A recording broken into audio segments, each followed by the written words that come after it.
Once upon a time, as a string of serendipities would have it, I won all expenses paid trip to the land of smiles and to the emerald of the equator. That's right, Thailand and Indonesia. Ta-da! Hi, I'm Raksha and today I'm taking you on a massive trip down the memory lane. I'll be sharing the full story here, so stay tuned. It's kind of unscripted, but I have talking points written so that I don't forget the flow and I don't forget things.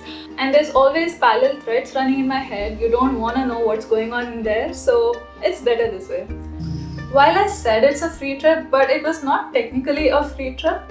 It came with strings attached. Our whole itinerary was fixed and we had planned activities and we had to be on time. And for Thailand especially, we had to publish 3 posts a day on Instagram, Facebook and Twitter. The Indonesia one was quite flexible, but we still had commitments. So doing this when you're traveling is kind of difficult because most of the times you don't have network and then you need to come up with good visuals and captions, and it can get quite time consuming as well.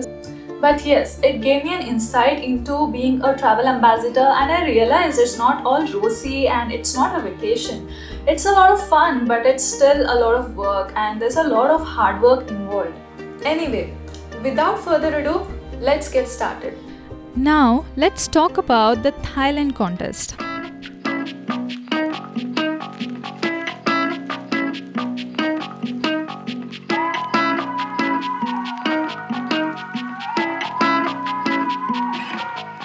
So this was about 4 years ago and Instagram was relatively new at this point. I came across Thailand tourism page account on Instagram and I followed them, and later they had organized a contest saying that the winners will be taken on a free trip to Thailand. And the rules were quite simple. Basically, you had to write a fun Thailand itinerary to Anusha Dandekar, who had just recently been appointed the ambassador of Thailand tourism. So I had been to Thailand about 6 months ago and I had some idea about an itinerary to Thailand. So I think I took about 5 to 10 minutes, commented on one of the posts, and then I forgot all about it. I think in a couple of weeks they tagged me in a post saying that I won a trip and I was beyond shocked. I was in disbelief. It was like a dream come true. Like, we all want to go on free or expenses paid trip, right?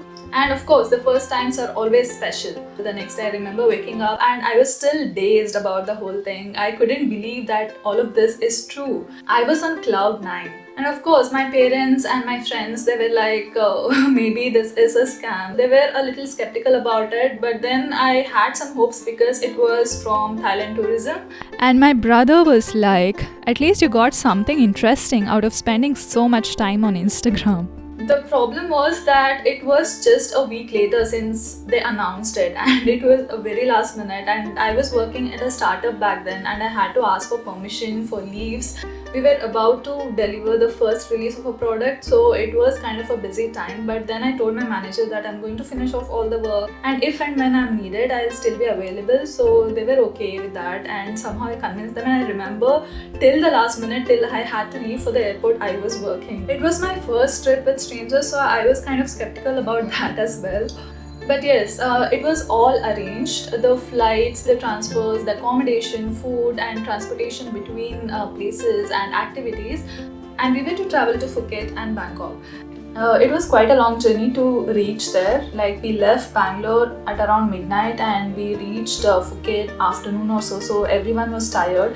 So they went to take rest and maybe get some sleep. And I was so worked up about this whole thing that I decided to go to the swimming pool right after. And I was so excited. I'm kind of like that. My travel would be so hectic and tiresome. And it came to a point that I had to take a vacation for my vacation, And I think my way of traveling has also changed as I have grown older. But yeah, it was quite fun though even then. We stayed in a new 5-star property in Phuket, Marriott Nayang, and it was quite beautiful.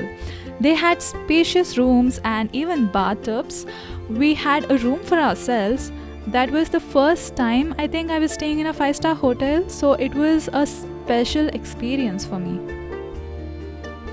And they had organized a lot of activities for us. We had cooking class with Anusha Dandekar. We cooked up some Thai dishes and then we had a big feast in the night where we ate our own dishes and also a lot of other dishes as well.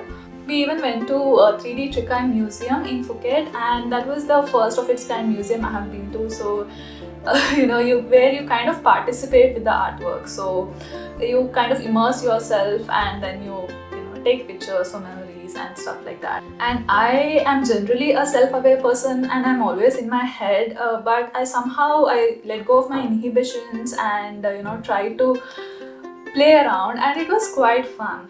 We had a day of snorkeling planned at Banana Beach, but then it was so windy and overcast. That day was like fateful day. We couldn't do much, and the highlight for me was definitely the zip lining in Phuket, where we were surrounded by the canopy of forest and you zip line through it, and it was just so refreshing. It had just rained, so it was like really refreshing. And I realized traveling with strangers can be fun. We got along so well, and Sahana is someone I'm still in touch with today. Now, let's talk about the Indonesia contest.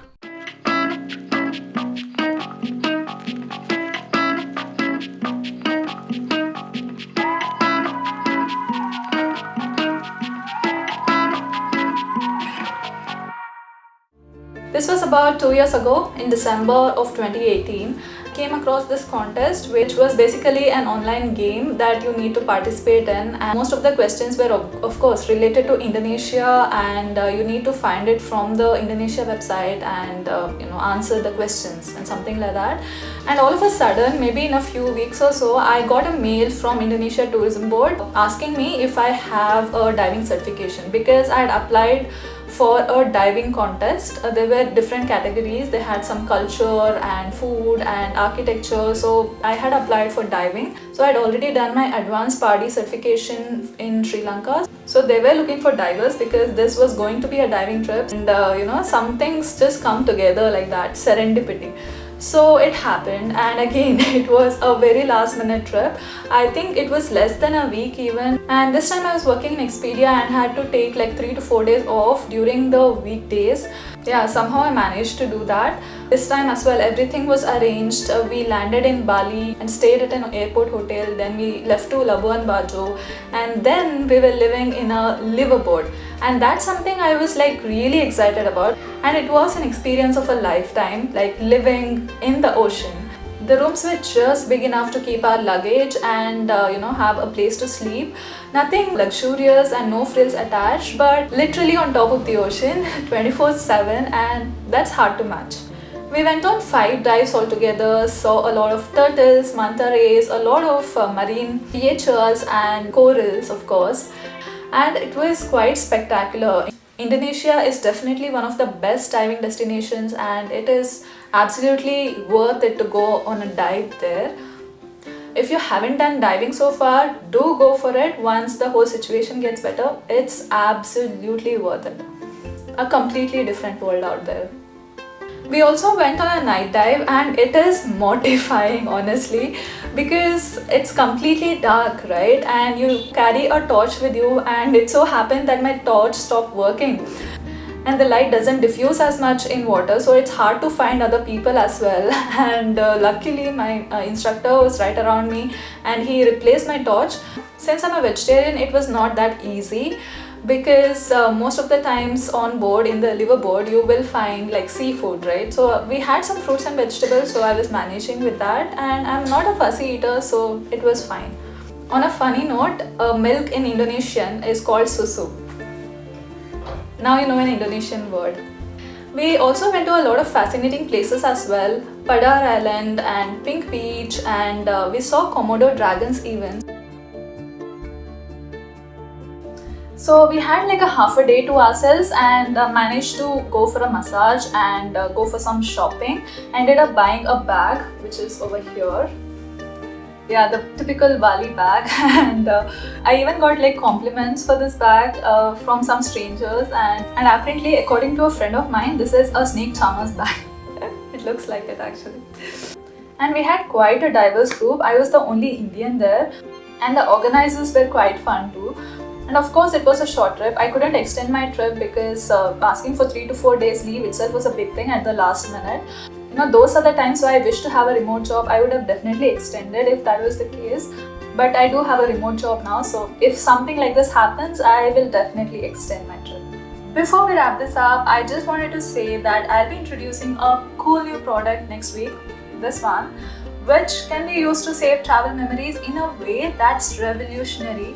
Maybe you missed the subscribe button before and I forgive you for it, but it's right here. I hope you enjoyed listening to my stories and I would love to hear from you. Let me know in the comments below. I'll see you next week. Bye bye.